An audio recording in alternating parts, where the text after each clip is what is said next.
Good morning and welcome to the legislative recap presented by the Central Palm Beach County Chamber of Commerce.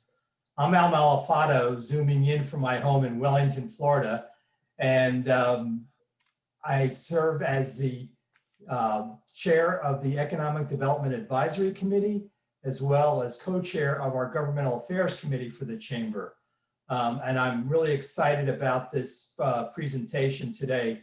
As you all may recall, back in April, or not April, excuse me, in January, we had a legislative preview with many of our legislative delegation members, and they have rejoined us today.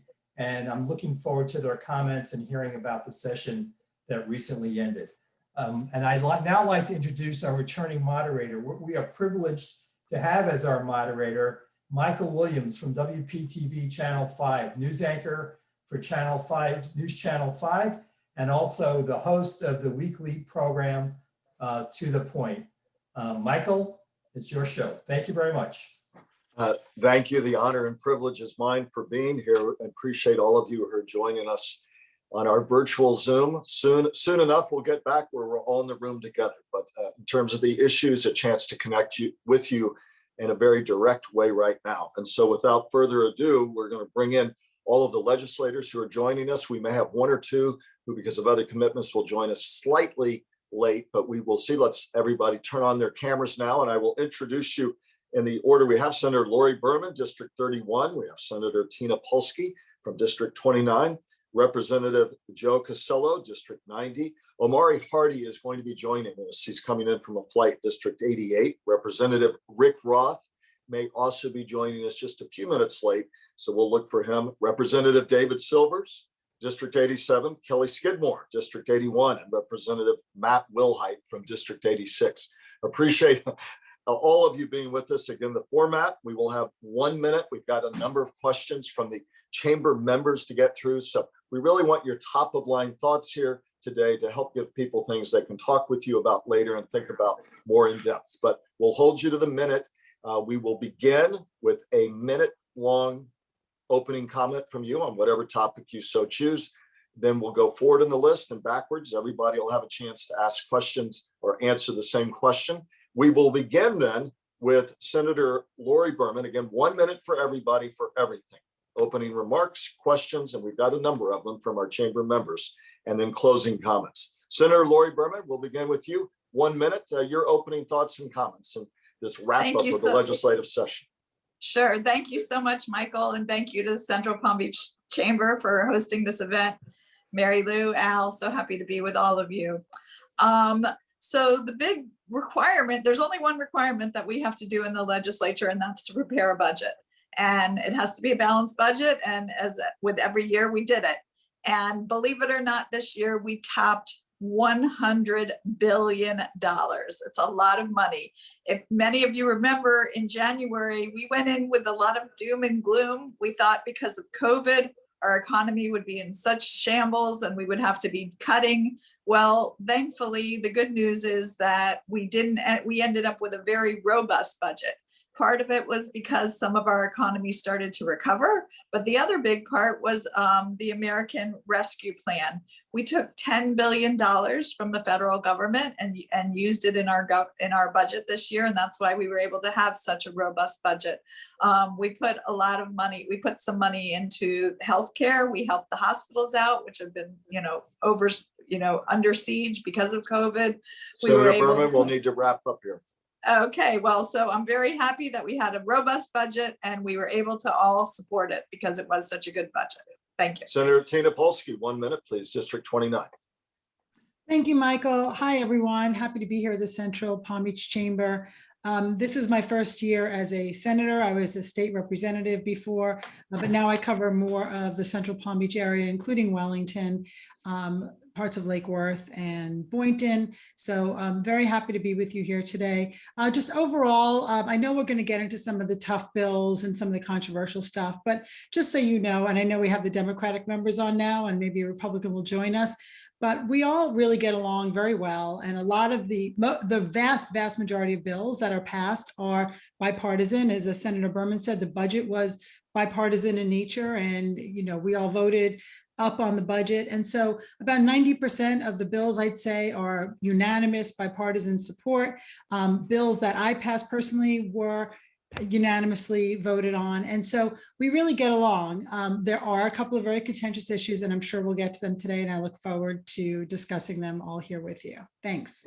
In point of fact, our very focused questions from chamber members don't necessarily touch on the hot buttons that you all thought about so much, talked about so much, many of you talking with me during session. We'll get to that later if we're able, as we talk about things like the anti-protest bill, election reform, on and on and on and on. But there's some other very focused questions we'll be getting to there. But nonetheless, we'll try to get to all of it. We go to Representative Joe Casello now, District 90. Sir, 1 minute.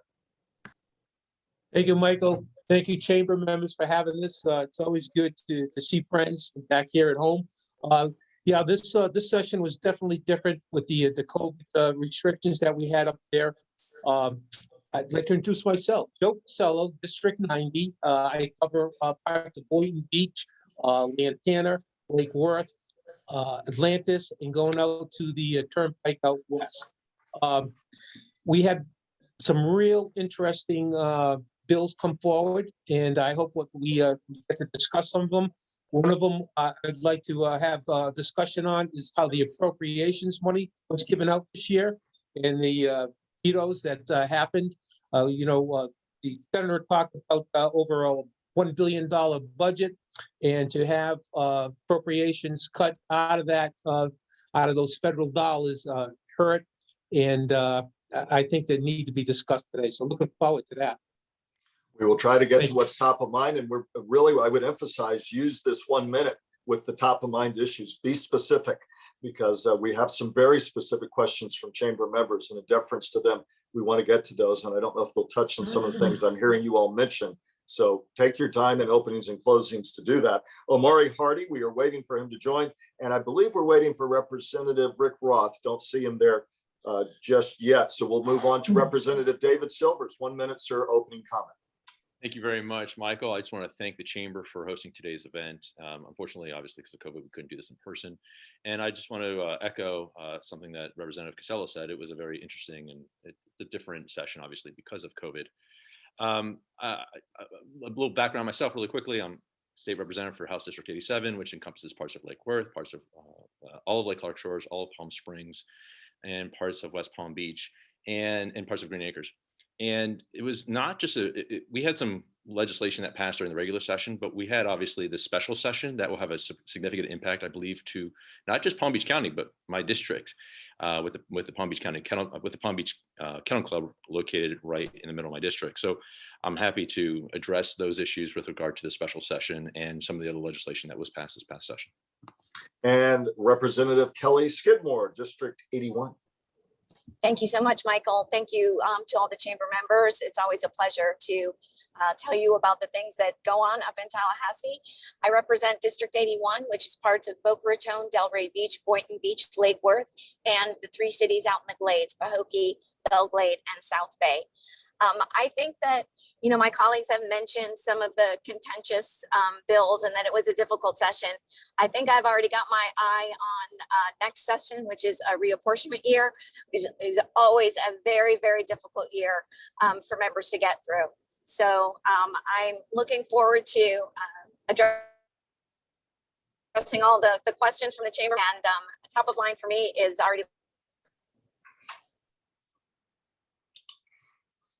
All right, Representative, we lost just a little bit of that with the signal there. We will try and get that. I see that you're traveling, the wonders of Zoom and modern technology. So we love having you. So we'll bear with that. Representative Matt Wilhite, District 86, opening 1 minute comment, sir. Unmute your mic, sir. Your mic.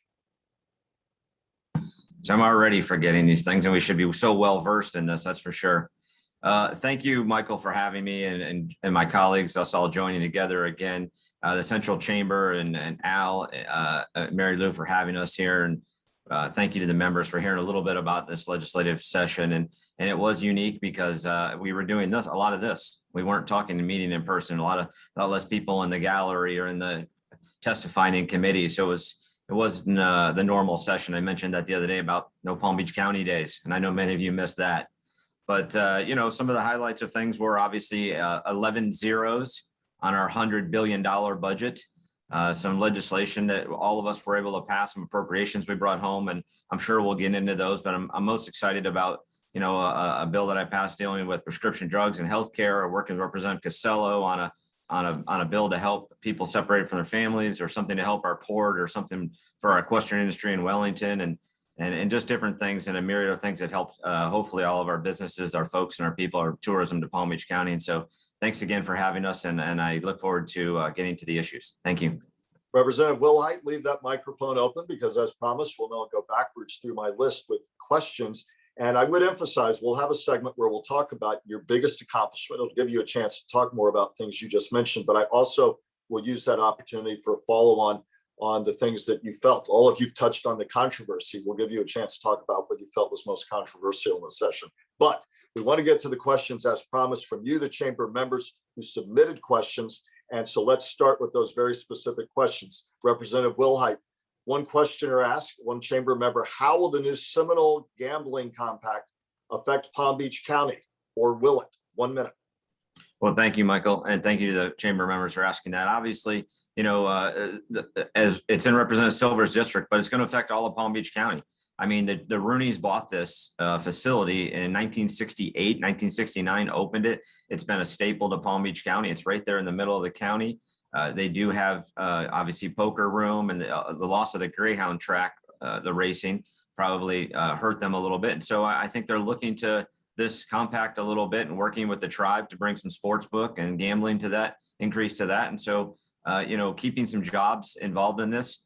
I think the Rooneys are a staple of the community. They've been here, they're committed. Obviously, they've kept this facility going for that long. And so I think it's good that we continue to do this. And I think I supported the gaming compact. I didn't like the length of it, but it's going to bring over $1 million a day in for the first 5 years into the state of Florida in revenue. And so, things like that, I think will ultimately help us to offset some of our budgets, to build some infrastructure, some growth and development that we have that's We'll need to grow.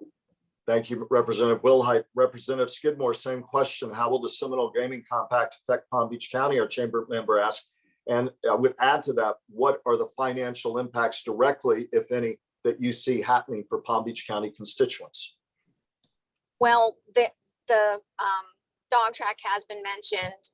I think that directly people will have entertainment opportunities, because that facility will be able to change the way it has been operating. It will be able to offer some additional things, additional games, but really more importantly, the financial impact to the state is going to affect Palm Beach County. It's not as direct as the facility that we have here, but it will in fact buoy our budget in a way that we have needed, because we violated the previous compact as a state, and the federal court ruled that the Seminoles did not have to pay the revenue share any longer. So it is important for the state economy that we get it right this time. I did in fact vote for it, and there was one piece that was problematic in terms of standard bred horses that many of us were opposed to. We weren't able to fix that. Representative, thank you. Perfect timing, right at the 1 minute mark. Representative Silvers, correct me if I'm wrong, I think we're talking, $500 million a year, first 5 years, something like $2.5 billion for the state. Would add to our audience, this still needs approval from federal officials, including Department of Interior, and there's some significant questions about whether it's going to be improved or thrown back, as some of the critics argue, to voters. There's some argument that voters should have had a say here. So we're still in the process of waiting to see what the federal government does in terms of approving this. Nonetheless, Representative Silvers, your take as you frame this issue for us and what it may mean, and your thoughts, sir. 1 minute. Well, I think I voted for the compact because I could see how it has a direct impact in not just Palm Beach County, and like I mentioned before, the Kennel Club here in my district, but it clears up a lot of ambiguity, codifies designated player games. It also, unfortunately, the Kennel Club and a lot of the pari-mutuels were deeply impacted by the dog racing ban. So this would actually help them survive. In business, you have to adapt to survive. Unfortunately, certain industries like gaming, because of compacts and because of ambiguity, you could be frozen. You could be stuck in time. And this would allow the pari-mutuels, and specifically the Kennel Club, to pivot, to adapt, and they can now increase the amount of designated player games that they have. They don't have to worry about any ambiguity. It's very clear in the compact. Representative Silvers, thank you. Representative Joe Casello, your thoughts? Thank you, Michael. Well, I also voted for the compact, but here's my issue with it. It breaks down to $2.5 billion over 5 years, which breaks down roughly to about $1.5 million a day coming into the Florida coffers. What we didn't discuss, okay, as many hurdles as this bill faces in the courts, if it was to pass, is what we're going to do with this windfall of money. Okay, there's many things. There was no talk about expanding benefits for the unemployment fund. There was no talk about expanding the Sadowski Fund for affordable housing. And when those discussions were tried to be brought to the House floor, they were rejected by our colleagues from across the aisle, which was very concerning. But my thought on it for voting for the compact was, let's get the money in our pocketbook first, and then we can have that discussion with the upcoming session. I think it does a lot of good if it's run right, and if it does pass muster through the courts. Thank you. Thank you, Representative Joe Casello. Senator Tina Polsky. Thank you, Michael. Just to add something new, I agree with everything my colleague said. But one way it will affect all of us is that there will be lawsuits about whether or not, and Michael mentioned this, the Gaming Compact violated Amendment 3 from 2018. So this, along with quite a few other bills, will cause the taxpayers money to defend these lawsuits. Once it gets approved by the federal government, then, I think before it becomes implemented and you start to see these new games and the sports betting, and they set up new divisions or build new buildings and set up new rooms, then we're still going to have an issue in the courts, because there are very potent advocacy groups who are against gambling altogether. And Amendment 3, if you recall, was passed by a majority that said that the citizens get to vote on gambling expansion. So the legal question is this an expansion of gambling? So I think this is an issue we're all going to be facing. I also represent Coconut Creek, so I voted for it, and Coconut Creek does get some benefits from having it there. So I voted for it, but we have some issues ahead of us. Senator Lori Berman. Thank you so much. So along with all my colleagues, I did support this bill. I am happy to see the increased revenue coming into our state. But there are some real direct impacts that we're going to see here in Palm Beach County, which I'm really excited about. The Kennel Club has said that it will generate about 50 to 75 new jobs, about $1 million in new payroll, and about $85,000 in new payroll taxes. So we are going to see some direct economic benefit, obviously, if it survives the court challenges and is agreed to by the federal government. The other issue about gambling that I do want to point out is we need to make sure that people are doing it in a responsible manner. And there was some items in the bill about compulsive gambling. We funded some money to talk about that and do public service announcements, but not enough. And we need to continue to address that issue, because gambling can be very destructive in some families.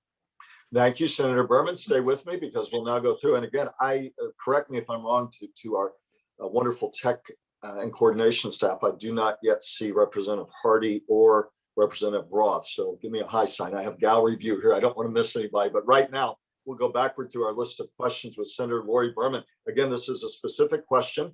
Representative Roth, I understand you are here. I don't, do you hear me, Representative Roth?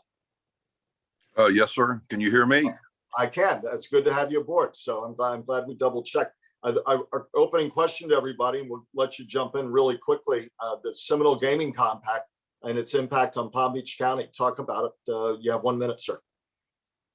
Yes, sir. I'm thankful that we were able to amend the original contract proposal to not allow online gaming.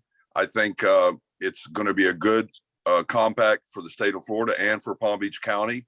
I think Palm Beach Kennel Club is happy with they're doing their card games, and they'll be able to continue to do that. I'm one of those people like Senator Berman that spoke up strongly about compulsive gambling. I think the way we're going to have to deal with that is take some of the money, the 500 million a year we're getting, and put about 10 to 20 million dollars into compulsive gambling every year, rather than get it from the pari-mutuels. Sir, thank you. And now we'll join and we'll come back through with other questions to you in a moment. We thank you for being with us, Representative Rick Roth from District 85. Still waiting for Representative Hardy. I don't see, but give me a high sign when he joins as he's able. Senator Lori Berman, direct question from a chamber member. After this session, was the power of home rule for Palm Beach County strengthened or eroded? There's no question that it was significantly eroded. This was one of the most egregious years in terms of the attack on home rule. There were so many bills that we went through. We actually overrode. Specific. Okay, we overrode a vote of the citizens in Key West who said that they did not want large ships coming into their ports because of their environmentally sensitive lands. So we said that they are not allowed to have those kind of ballot initiatives. One of the most particularly troubling, which I'll go through, is home-based businesses. We said that home-based businesses cannot be regulated any differently than any other business. So even if your neighbor opens up a business in their garage and it's really noisy, you can only use the same requirements that you have for the state and for the city, I mean, including like parking. So it's going to be a real problem. That has not been signed by the governor. I urge all of you to call him to veto it. Senator Polsky, pick up on that theme and specific to Palm Beach County. After the session, was the power of home rule strengthened or eroded for Palm Beach County? Do you share Senator Berman's view, and give me some specific examples of concerns as you may have them for Palm Beach County along the line of this question? 1 minute. Absolutely. It was definitely eroded. It's been eroding for the 3 years that I've been in the legislature, but this year was one of the worst. With specifics to Palm Beach County, we're in constant contact with the Palm Beach County commissioners and government to ask them their opinion on these bills. I sit on community affairs in the Senate where these bills come first, these preemption bills. So I always double check with them. And to a T, they really dislike these bills because they take away the home rule power. What's the biggest one that's stuck in their craw? The worst one in my mind is emergency management powers. Talk about that. So when if Palm Beach County had a mask ordinance longer than some other counties, and if in the future there's a hurricane, a flood, and they put in a curfew, the governor can now come down and say, no, I override local government's decision to have any kind of emergency ordinances. And on top of that, that's where the vaccine passport ban is coming from, telling private businesses and local governments that they can't make decisions with respect to vaccines. And I think that that's huge. Big government, the whole thing is big government overreach. And we elect our local officials to do their job. Representative Joe Casello, same question, District 90. 1 minute, sir. Thank you, Michael. Yeah, coming from a local government, being a city commissioner, and then going up to Tallahassee and dealing with 120 of my colleagues up there, it's totally different. So the preemption thing is troubling in the sense that they override so many ordinances that cities feel deemed helpful to their particular municipalities. And I'll give you an example. Going back to the Key West thing, just a quick example is that the Key West wanted to ban a certain sunscreen because it was killing the coral. It was proven it was killing the coral. The legislative overrode that, said, no, you can't ban this particular sunscreen with this benzene in it. In today's Palm Beach Post headlines read, benzene causes cancer. So we're making decisions up here, preempting local governments, from successful local governments, on no set knowledge, only, feeling that it should be run from the State House, which I particularly don't agree with. Representative Casello, thank you. Still waiting. Give me a heads up if we see Representative Hardy. Representative Roth, this will segue to you. We'll put you a bit on the hot seat. The political wags saying we'll get to Representative Hardy in a moment. Say Republicans are all for limited government until they feel like overruling what local governments do. That's what you're hearing Democratic critics say. Your response, has home rule been weakened? And where are Republicans who always believe in limited government, except their critics, as I said, argue when it suits them to override localities? Thank you for that question. I'll quote somebody that I think is a lot smarter and more politically astute than I. When Adam Putnam was down in Palm Beach County running for governor in 2018, that question was asked to him about home rule. And his answer was, well, if people would stay in their lanes, the state government wouldn't have to rule. I think the Key West situation is interesting for a couple of reasons. One of them is because it did not pass in normal conditions. We end up amending it onto a transportation bill. We couldn't get it through the Senate, but we were able to pass it on the floor in the House. The idea is it was a city commission that allowed to have a city referendum to decide how the Port of Key West works. If I'm very protective of my Port of Palm Beach, and so I amended Representative Roach's bill to take out and protect the city of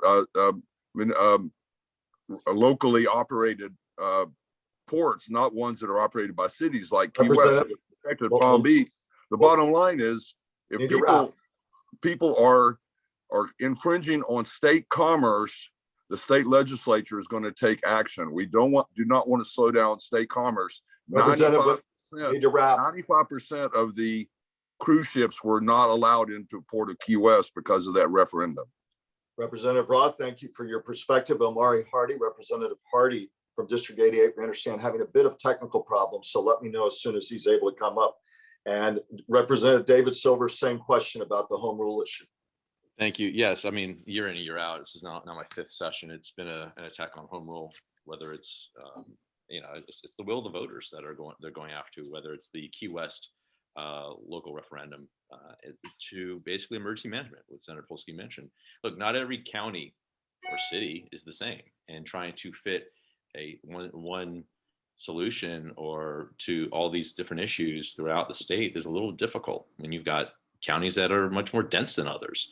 So if a county like Palm Beach County, which is much more dense than maybe Okeechobee County, maybe an emergency management plan may not fit for both counties. It's like putting a square peg in a round hole in certain counties. So yes, it has been eroded. For some reason, the powers that be like to go after it. Representative Kelly Skidmore, District 81. Thank you. Representative Skidmore, can you hear me? Take your mic off mute there.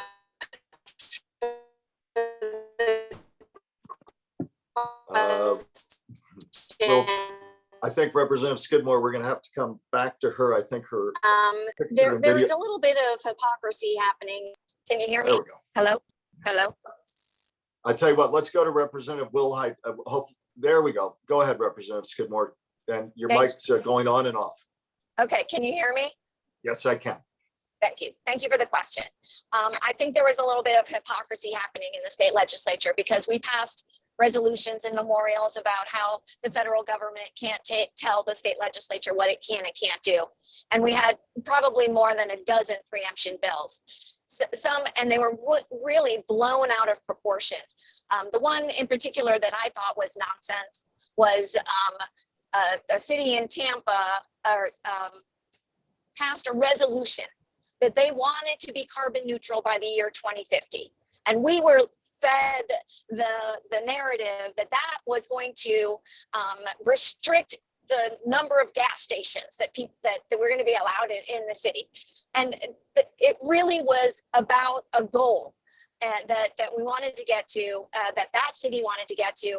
And the legislature said, you are not allowed to have those environmental goals. We won't let you, and we're going to call it something other than it is. So there was a lot of hypocrisy happening up there on these preemption bills. Representative Wilhite.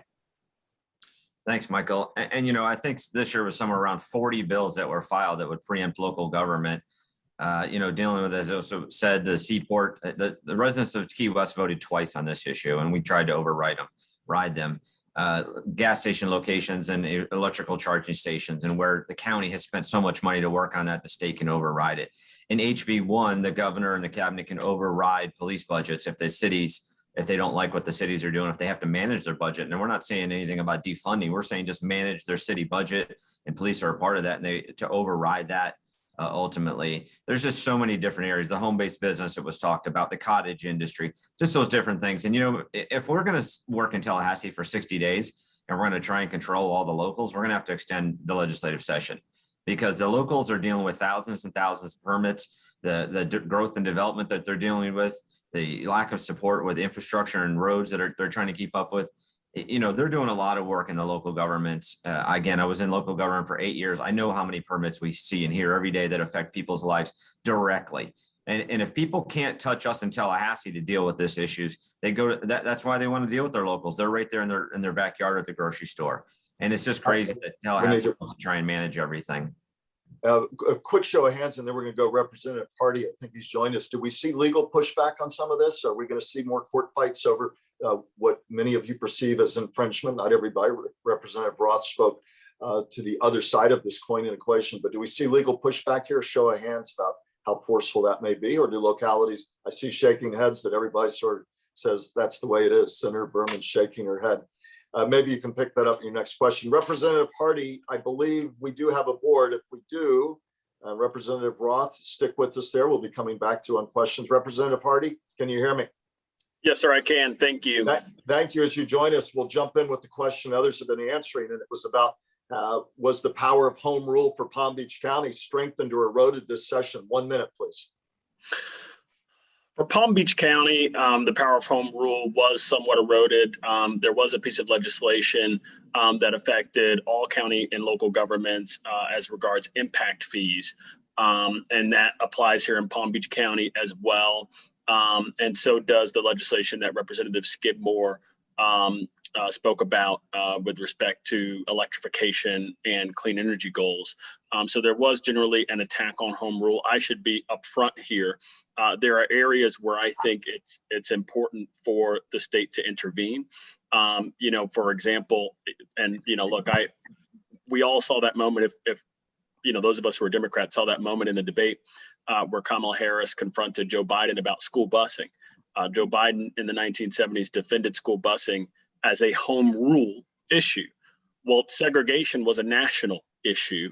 And I think housing affordability is just as important. And to the extent that local governments contribute to that by asking folks who are building the things we all live in to charge the buyers more. Anyway, so I'll stop. Yeah. No, we'll need to wrap. You can, but any of you can tie the thread on some of the thoughts throughout, but we're trying to get through as many questions as we can. We'll now go back bottom to top on questions. So Representative Hardy, Representative Roth, stand by. We're going to come back through and in order on questions. Our next question, and I want you to be very specific. 2 questions. One comes from our chamber member. Then I'll ask the question that you all are hinting at about the controversial nature of some of the bills that sucked up a lot of oxygen in the room, both in Tallahassee, in terms of media coverage and the like. Representative Wilhite, what was your best accomplishment this session? One chamber member asked. Be very specific. We'll begin with you, Representative Wilhite. Well, thank you, Michael, and thank you to the member for that. I think the most important that I feel that I worked on for the last 3 years with Senator Gil Harrell is when you're discharged from a hospital now, which our healthcare is so important to each and every one of us and in our hospitals and people coming back to the hospitals within that time frame that then the hospital doesn't get to bill. But if you leave the hospital currently under state law, they weren't allowed to discharge you with medications. And so if you were already sick, the hospital gave you something, you want to go home and take a nap, or you don't have time to stop at the pharmacy, or there's not a 24-hour one. But now the hospital has to discharge you with medications, 24 to 48 hours worth of medications. That should continue your healthcare. That should help you get healthier and get on the road to recovery much quicker. It took 3 years to get this bill passed, and I'm so excited that we passed it this year. And hopefully it will absolutely help the healthcare of the state of Florida in the years to come. Representative Kelly Skidmore, the same question from the member. What was your best accomplishment this session? Thank you. You know, freshman Democrats don't always get many accomplishments, but I think for me, it was the appropriations process and being able to bring more than $1.5 million back to District 81 for needed projects, stormwater projects and workforce education projects. So I worked a lot on appropriations. I had a great bill with Senator Berman that I know she will probably talk about, so I won't steal her thunder because it was her idea, but it was a pleasure to work with her on the school retention bill as well. Allowing the senior member to take the floor here in a moment. Thank you, Representative Skidmore. Representative David Silvers, your best accomplishment, chamber member asked this session, sir. Thank you very much, Mike. To me, the most impactful legislation that I passed both chambers and waiting the governor's signatures, is actually House Bill 1233 or the Senate Bill 1770 that we passed through the House on genetic counseling. Now, genetic counselors, they provide information, support to people who have or may be at risk of certain genetic disorders. And they provide that information about how those genetic conditions may affect their health or family members' health. So the legislation actually creates a new licensed and regulated profession here in the state of Florida, genetic counseling, and within the Department of Health and Division of Medical Quality Assurance. I think that's extremely important because a lot of people were getting before this legislation, their master's level degrees for genetic counseling and leaving the state of Florida because it wasn't a licensed, there was no state licensure here in Florida. So having family members that have breast cancer survivors in my family and knowing that there are people out there that could use proper genetic counseling to maybe have, maybe seek treatment before, down. Whoops. We lost you just for a second there, Representative Silvers, but thank you for your eloquent response there. We lost him for just a moment. We'll get Representative Silvers back up online. Representative Rick Roth, same question to you, sir. District 85, your best accomplishment this session, sir. 1 minute, please.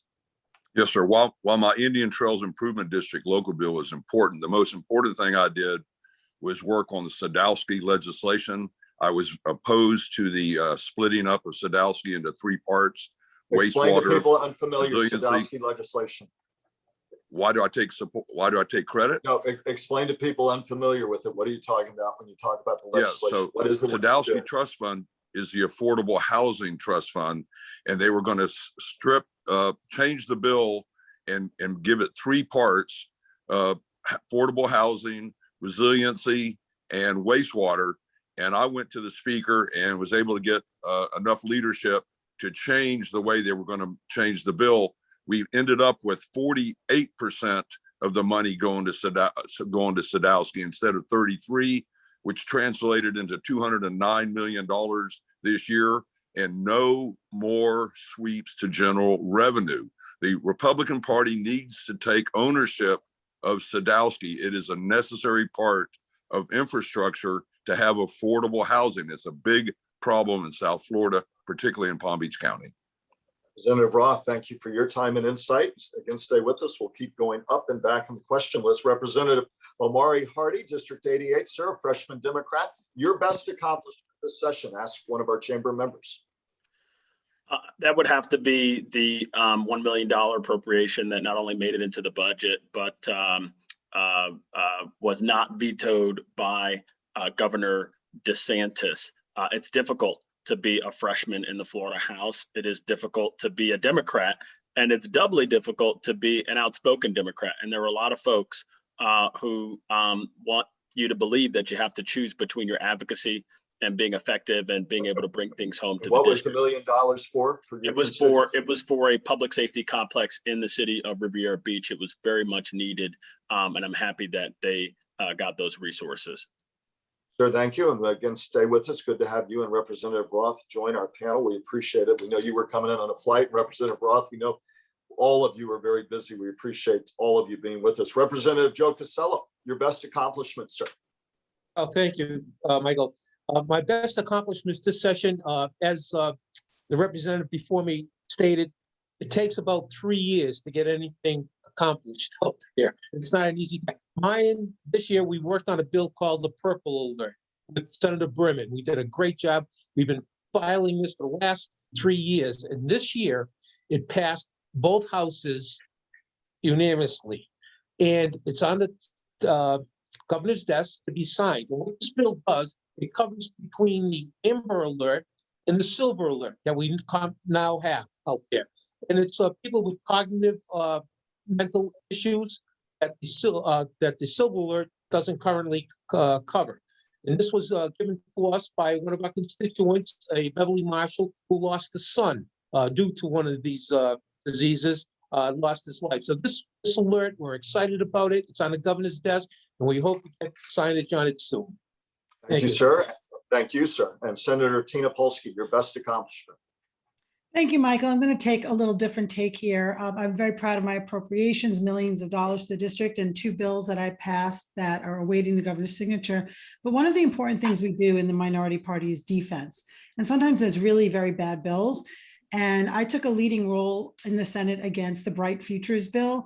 I sit on 2 education committees. This was a terrible bill where a student's major is tied to them getting financial aid, and that a major should be an employable one, meaning not more of the flowery liberal arts kind of majors. The students were amazing. The parents were amazing. We worked really hard in the Democratic caucus to kill this bill. I know a lot of Republicans didn't like it as well. And so this bill died. And I'm really proud of that because I never saw so much advocacy and so much communication from my constituents and all over the state. So if we had passed this bill, we'd have some really unhappy constituents. And so I'm really glad that we saved Bright Futures for the best and the brightest, and they'll stay in the state, and we need that desperately. Senator Polsky, thank you. And Senator Lori Berman, your best accomplishment. Come off mute. You're on mute. So I There knew, you- I knew that there you- Rep. Casella would do our purple alert, so I was going to do the student retention. So thank you, Kelly, for not going through it. So when we sat down and we saw when session was starting, we said, what can we do because of COVID to help people?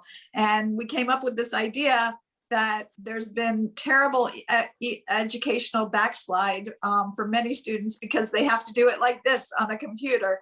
And certainly students are not, it's not conducive to learning, having to work in this environment.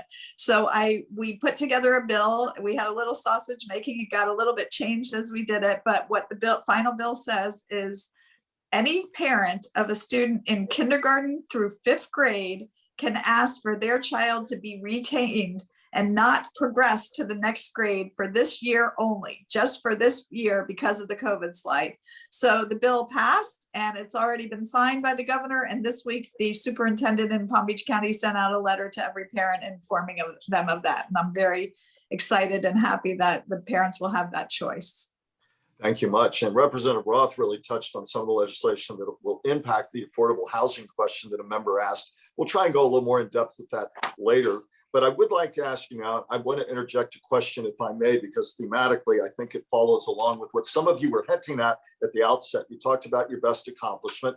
You talked about controversy, certainly Bright Futures chief among the controversial issues in Tallahassee this session.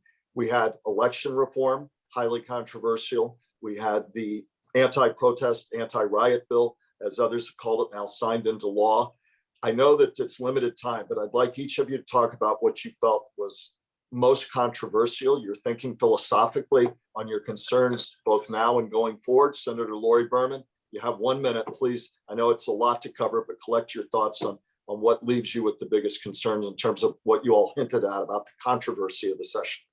So I'll let my colleagues cover those election reform and anti-riot, but one of the bills I thought was the worst was the bill that got thrown in at the very end of session that says that trans girls cannot participate in sports in either high school or athletics or college athletics. It was a very divisive bill. We know that there were 11 people since 2013 who have taken advantage of the procedures put in place by the Florida High School Association.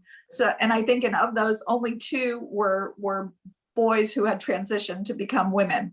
So this was not an issue that anybody was asking us to do. This was not an issue that had any problems that were occurring in the state of Florida. Instead, it was just an issue that was divisive to try and upset people, and it passed and the governor signed it. And now some of these people who have been playing sports will no longer be allowed to be part of the sports system. And we could have repercussions from the NCAA also. Senator Polsky.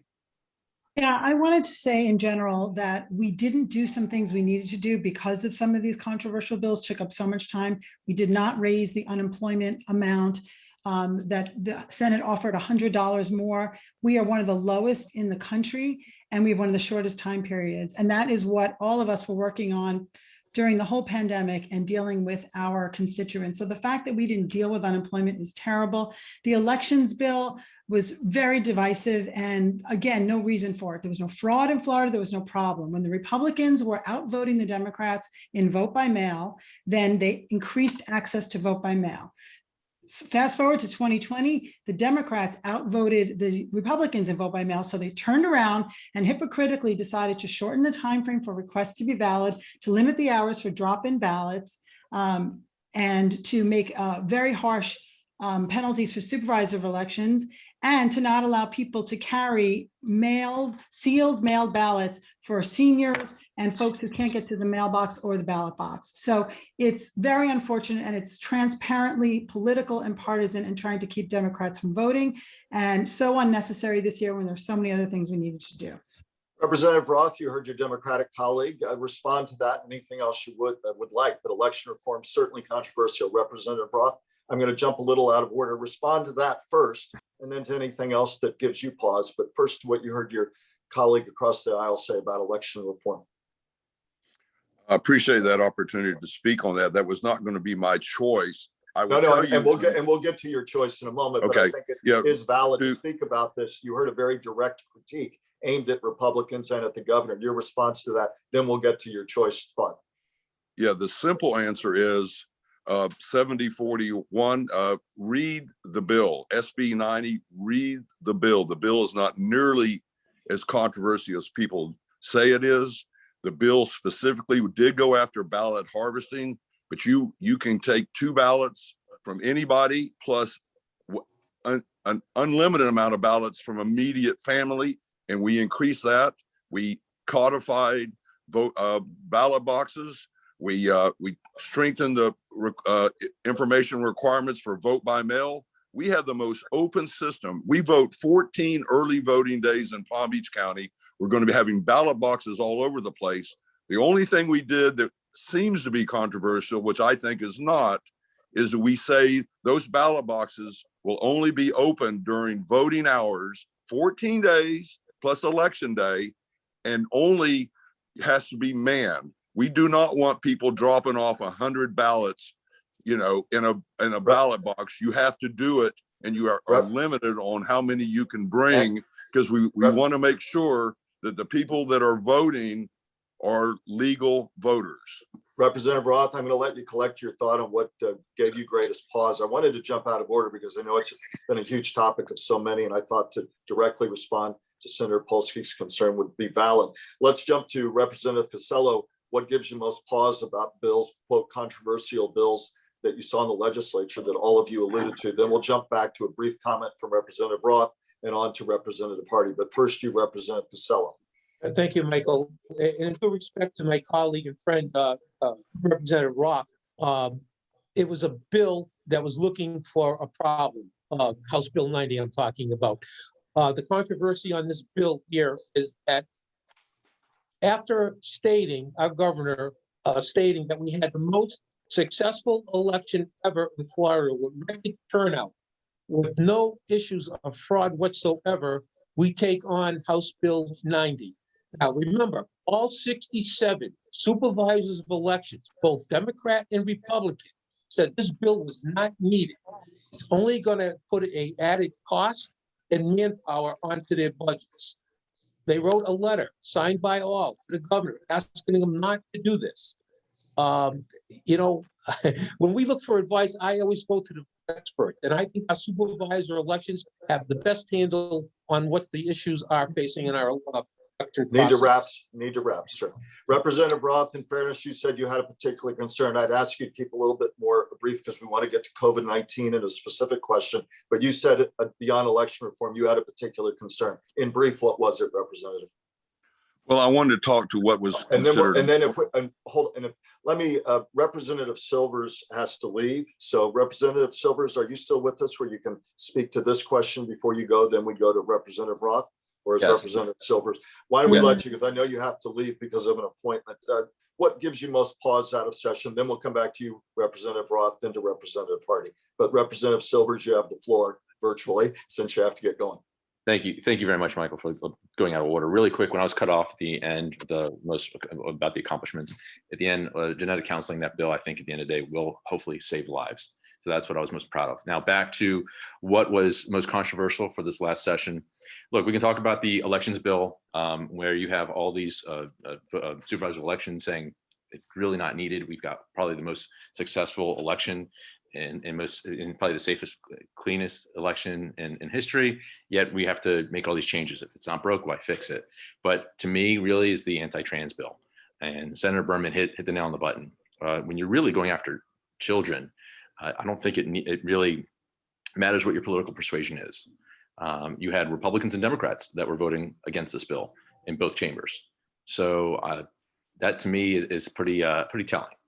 And you know, when you hear stories of children that are now going to be excluded because of this legislation, it's you know, it's almost like you're lost for words. So. Representative Silvers, we appreciate you taking time to be with us. We know you have to leave a bit early. We'll look forward to seeing all of you in person at our next Thank you. session in the Thanks, fall. Laura. We've talked about that, but let's go ahead. Thank you again, Thank you. Representative Silvers. Representative Roth, go ahead, sir. The most controversial bill that passed this year was fairness in women's sports, but that is not as significant as something else that was passed. I think what the most significant package of bills that were passed were the two bills on police, combating public disorder. Read the bill. That bill is good legislation that strengthens our police's ability to do their job, allows a business owner to sue a city if they do not properly enforce the law and protect people's personal property. That HB 1 is actually a good bill. It does protect people that are peacefully protesting, while telling people that are doing violence during a protest that not only will they be arrested, but the fine or the degree of the infraction will actually be higher. But when you couple it together with 7051 law enforcement practices, which by the way was passed unanimously, Representative Roth, we Driscoll need in to the wrap your House, thought. it's a great bill, and it deals with chokeholds. It deals with use of force. It's a great, and you put those two together, Florida is a safer place to live. Representative Roth, thank you. I want to get to Representative Hardy, Skidmore, and Wilhite, and then our sponsors, the sponsors of this wonderful forum. I want to say we want to get to the specific COVID question, which still hangs all over us like a shadow as we continue to try to come out of the specter of COVID-19. But to this question, Representative Hardy, 1 minute on the thing that gave you most pause in the session. You're on mute, sir. Sorry, you know, this That's is okay. tough. As a Democrat, trying to figure out which bill gave me the greatest pause is a little like being a mosquito at a nudist beach. Too many targets. Well, which did? But that would be House Bill 1. House Bill 1 is a blatant unconstitutional attack on our First Amendment freedoms, our right to organize and to protest. And the point of it is to do a few things. First, to confuse protesters into thinking that they may be targeted by the police if there are a few knuckleheads who get out of line and vandalize property. And the other thing is that it encourages law enforcement departments and local governments to over-respond to protests that are happening out on the street. And I just think it's the first step to creating a police state. It's an extremely divisive piece of legislation, and it was a solution in search of a problem because we did not have that problem here in the state of Florida. Representative Skidmore. Thank you, Michael. They were all bad. But I do say that emotionally, the worst bill for me was the ban on trans girls. When that bill was first introduced, it included elementary school girls. Like, seriously, it was the most egregious piece of legislation. And this is my second go around. I've done this before from 2006 to 2010. It was cruel, it was unusual, and it had things like in this bill where little elementary school children, girls, would have their genitalia inspected to prove what sex they were. I can't begin to tell you how emotional that is for me, that you would put little girls through that. So they were all bad, but the trans girl ban in sports is horrific. Representative Wilhite. Thank you, Michael. You know, a lot of the bills everyone here has talked about are the big ticket items, the big items that collect all the conversation or the media attention, but there's those bills that slip into another bill that are bad. So I think allowing people to drive with their hazard lights on and on the freeway is silly. We've not allowed that. We're going to try and change drivers. We make it more unsafe. Thank goodness things like baby boxes didn't pass, where instead of handing your child off to a firefighter, a police officer, a nurse, or a doctor, we would just put them in a box at a place. Things like that I think are just silly. Private ambulances not being regulated like everybody else in a fair playing field that under our emergency medical services that are there now. So there's all these things that happen that in Tallahassee that don't get the big fanfare, but they're still all bad pieces of legislation that are going to affect people. And I just, I hate the idea that we focus on those, but then all these other little things and people don't realize it. It's just we don't reteach, we don't advertise or tell the general public when these things become law, because they don't hear about all these things. So, but Sure, we'll need to wrap. Okay, I'll wrap up. Thank you, sir. I want you all to collect your thoughts, because to our audience that joined us, and we so very much appreciate all of you for your great questions. We touched on affordable housing in one of the prior questions. Want to give you all to hit our times to allow you to wrap both your closing comment with the question I talked about, just so we can get out at noon or thereabouts. We talked about COVID so much, and it continues to be such a dominant theme of our lives. So please, I'd like you to take this specific question and also wrap it into your closing thoughts. We'll begin with you, Representative Wilhite. What more can the state government do to continue the post-pandemic economic recovery, and I would say the recovery in general? Consider this a specific question. You may also wrap into your closing thought as well. But COVID, since it's been such a dominant theme of our lives, focus on that part as part of your close. We'll begin with you. Well, thank you, Michael. I did support the COVID liabilities for our businesses. I think we do need to make businesses be able to work. But then again, we can't get in the middle of businesses where we're telling people now they can't require a passport. If a private business wants to require that, they have to live with the ramifications of people asking. Now, we don't want to get into their personal information or private information. But this cruise ship, look where this controversy and this litigation is going right now. The state is spending and fighting over this idea. If a private business wants to do what they want to do, the big tech bill, if a private business does not want to allow you on their platform, they don't have to. And they can pull out of the state of Florida right now if they want to. And we're trying to interject in that because of our last election. So things like that, I think, are controversial. But, we did nothing basically to talk about COVID in Tallahassee other than the COVID liability bill. We didn't increase the unemployment rate. It was talked about. We didn't increase testing. We didn't increase the information or support to encourage people to get the vaccines or do more research on it to try and get it out there. We're very slow to get it into our prisons and our minority communities and underserved areas. And so we just didn't really do enough, I don't believe, for COVID. I think Florida is need to wrap, sir. They're saying Florida is past this, but it's not gone. This virus is not gone. So I think we could have done a lot more with it. Thank you. And I apologize, trying to hit our noon hour in deference to all of your tight schedules and to those of you kind enough to join the chamber for this wonderful event. Representative Skidmore, I put the same question to you and the same question about, especially in light of Representative Wilhite's comments about post-pandemic recovery. What more can the state government, our questioner asked, do to elicit and support post-pandemic recovery economically and otherwise, and wrap that into your closing comment as well.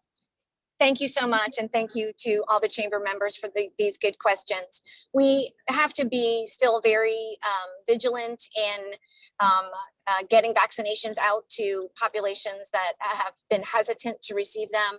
That herd immunity is something that is going to be very important for our communities and our businesses. I personally think Palm Beach County has done a very good job. We are doing great tracking and tracing at this point. I think Rep. Wilhite was the one who said we were very slow on that. So we were a little bit behind the 8 ball. But in terms of the economic development or economic recovery, we need to get out of the way. We needed to do the things that we needed to do with COVID liability, and then we needed to get out of the way. So again, I feel like there are a lot of folks who talk out of both sides of their mouth up there in Tallahassee. So we're going to pass this liability bill so that, consumers can't sue you, but at the same time, we're going to tell you that you can't do what you want to do for your business. Representative Skidmore, we thank you for joining us. I know it's difficult as you're driving along. Yeoman work there, keeping the signal up and running. I've dealt with that myself. We appreciate it. I'd ask everybody to keep their thoughts to a minute. You've heard the theme of the question and also include in that your closing thought. We appreciate it. We'll go to you, Representative Rick Roth, sir. Whoop, you're muted, sir. You're muted.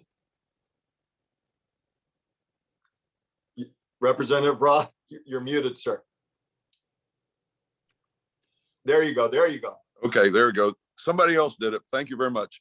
We did pass We all HB do that. 1463, and we are putting money into the unemployment trust fund because of the online taxation bill, but we are revamping the Connect program, making it an on-cloud service. I think that's something we really need to focus on, is to really make sure that the unemployment online system works. It was a total failure this year. The other thing that we did that I think is going to help Florida that we don't talk about enough is school choice. We passed a significant transforming bill that will increase, could increase school charters, scholarships for all kinds of students at the tune of about 30,000 new scholarships a year, and allow a lot more people to be eligible, including people that make almost $100,000 a year, or 375% of the poverty line can now qualify for a scholarship. I think that is landmark legislation. Education is the #1 goal, I think, of the legislature the last few years. We got people moving to Florida. We need to improve our education system. Thank you. Representative Roth, thank you. And Representative Hardy, same theme, same question, and your closing thought as well. Yes, so look, when they passed the vaccine passport bill, I said that this is the Keep Florida Closed bill, and it's playing out exactly that way. We have an entire industry that can't go about its work because the governor decided to pick a political fight with businesses that wanted to make sure that their places were safe. So if we could find a way not to enforce that piece of legislation, or I'd come back up there for a special legislation just to repeal that. That would be, I think, good for the state of Florida. I think going forward, we should have spent the Biden bucks. We put billions into reserves with money that was meant to stimulate the economy. That was foolish. In addition to that, the state of Florida needs to make sure that our school districts can get this money. They've made them apply to the state for the American Rescue Plan dollars when the money was meant to pass through the state quickly directly to them. That's one thing that can help our economy, because the school district is the largest employer here in Palm Beach County. Representative Hardy, again, thank you. We know you had to make a mad dash to get in. We greatly appreciate you being part of the forum this day. Stand by as we listen to the final comments from your colleagues. Representative Joe Casello, District 90, sir. Representative Casello. Yeah, I got it. Thank you, Michael. Something we really haven't talked about today because of time constraints is the internet tax that we're now charging these internet companies to put them on the same playing field as brick and mortar businesses here in Florida. And with this money that we're allowing, we're expanded sales tax holidays here in Florida. We're replenishing the unemployment insurance with this money that's going to be coming in, $1 billion that they predict. And we're lowering the commercial leasing tax from 5% to 2%, which could help our businesses opening up in our storefront, like shopping centers. So, we have an abundance of money coming in through these new programs that the compact, the internet taxing. We got to use this money wisely and helping Florida for the sake of helping all Floridians. So I look forward to that next session. Representative Casello, thank you so much. And Senator Polsky, same theme, same question, and your closing thought wrapped in as well. Thank you, Michael. You asked us to talk about COVID. 37,000 souls died. And a lot of people just like to pretend that didn't happen. And I think it's very important that we remember and we care about those families and just not pretend that Florida is a success story. We lost 37,000 people. I think the governor should have done more and should continue to do more to influence people to get vaccinated. this whole anti-mask movement is too political. This is the way we're going to get back. And so it's incumbent upon our leaders to be the role models. He wouldn't even do the vaccine in public. And I think that was a really big mistake. You guys are a business group, and be wary. Think about this in the next election. The party of small government is become big government. It's all about preempting your local governments and interfering in business like vaccine passport ban and like the social media platform. Those are private companies who are doing what they think is right for their business. And so I want you to keep that in mind, why Tallahassee matters, why your legislators matter. It affects your business, and it's not just kind of the cliches that you think it is. You got to look deep into these issues. Senator Polsky, District 29, thank you for being with us. And we will conclude where we began with Senator Lori Berman. Okay, thank you so much, everyone. I want to talk about an issue. I agree with my colleagues. Businesses, we need to get out of the way. They need the online sales tax will bring in a lot of money. But I want to talk about really what COVID is and what it's a healthcare crisis. And that's what we need to address here in the state. We had, under the Biden Recovery Act, we could have gotten 100% coverage if we expanded Medicaid. And if you ask me, that's the biggest thing that we can do to make a difference here in our state for everyone. If we expanded Medicaid, more people would be covered, and we'd be bringing in billions of dollars here into the state. So if you want to make a difference going forward in the state, expand Medicaid. It'll really make a big difference, and you will address the healthcare problems that we saw with the hospitals really being in so much trouble because of COVID. Thank you. Senator Lori Berman, and to all the panel, my personal thanks for all of you helping to illuminate our viewers, your constituents, with your thoughts about the legislative session. And we were able to get to virtually all of the questions there. We did so really just with about 6 minutes. So thank you for your forbearance at home, everyone. But again, my personal thanks to each and every one of you for taking time to join your constituents. And also my thanks to the chamber. We'll turn it over to Mary Lou Bedford now. Great. Thank you, Michael, so much. We appreciate your moderating as usual. It was great even from the beginning to the end. And to our legislators, we can't thank you enough for your time today and for your service to our county, making Palm Beach County a great county to work and live. So thank you to each and every one of our members for joining us today. This was our last Zoom event, monthly event. We are going to try to meet together in person August 26th, and we're going to be having an event on mental health and an update on the opioid crisis. So I hope you can join us for that in person. We'll send out information on that. And again, to everyone today for joining us, and for our legislators for sharing your thoughts today with us. And again, Michael Williams, great job. Thank you again to Al Malfado, our chair of the Economic Development Advisory Committee. We appreciate your thoughts in the beginning. So take care, everyone. Have a great day. And thanks once again to our chamber staff for all your hard work. We truly appreciate it. So on behalf of the Central Palm Beach County Chamber of Commerce and the Hispanic Chamber of Commerce of Palm Beach County, enjoy your day. Take care. Thanks, everyone.